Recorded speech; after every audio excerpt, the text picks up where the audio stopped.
Well, it's Wednesday and we're halfway through. We got prayer service tonight, meetings. Boy, Wednesdays nights are so important. I hope you're going to be there this evening. I hope you always make plans to come out on Wednesday night. It's just a special service and a special time. I want to talk this morning about confidence. Proverbs 3:25 and 26 says, "Be not afraid of sudden fear, neither of desolations of the wicked when it cometh. For the Lord shall be thy confidence, and shall keep thy foot from being taken." Many Christians risk their lives in opposing the evils of Hitler's Holocaust. Many people tried to hide the Jews and tried to help them. One of the best known of these was Corrie ten Boom. She and her family saved some 800 Jews from the death camps in the hiding place behind the wall in Corrie's bedroom before they were betrayed to the Gestapo. And Corrie's father and her sister both died in prison, but Corrie survived in prison. And when she got out, she traveled after the war. She traveled around the world telling a story of faith and courage that challenged many of them. She once said this, and I think this is really great. It says, "When a train goes through a tunnel and it gets dark, you don't throw away the ticket and jump off. You sit still and trust the engineer." Despite what some prominent preachers want to say, God doesn't promise us that everything is going to go well. He doesn't promise us that there's not going to be any problems. Matter of fact, he even tells us just the opposite. He said, "They hated me, they're going to hate you." And so here we have to understand that. And there's going to be dark times, and we can't see forward. We don't know which way to go. We can't see which way to go. But the truth is, whether or not we can see clearly, God can.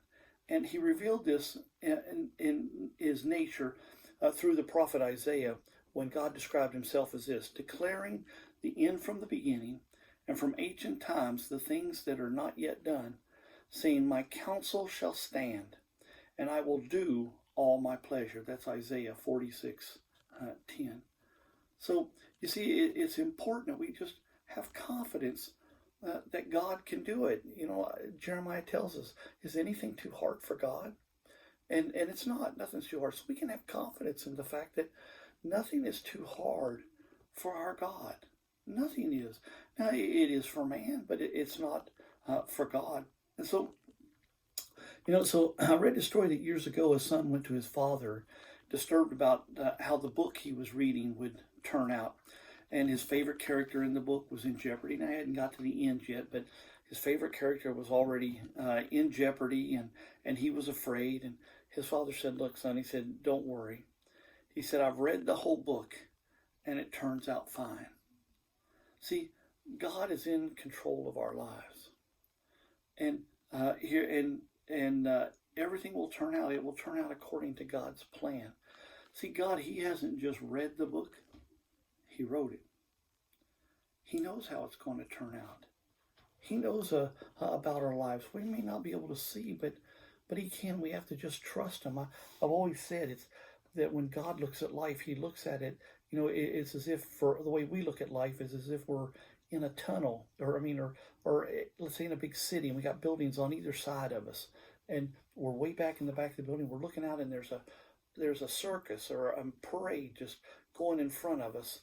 Now we can see through the alley there. We can just see what parts of the parade go by, but we can kind of remember some parts of the parade that have already passed, but we don't have any idea what's come. But see, God's not like that. God is like the person who's on top of the building looking down. He can see what's already passed on the parade. He can see what we're seeing right now, and he can see what's to come. And God can see all of that. So we just have to trust. We have to have confidence. When life gets tough and when life gets hard, when things seem dark, we need to I love what was said here, we need to just sit back. Don't throw away the ticket, as she said here, as Corrie ten Boom said. She said, just sit and trust the engineer. Just sit back and trust God. Continue what we're doing, continue being faithful, and just trust God. He'll never fail. That's his promise. We can have that confidence. And you have that confidence today as you go through your daily routine, go through your life. Okay, thanks.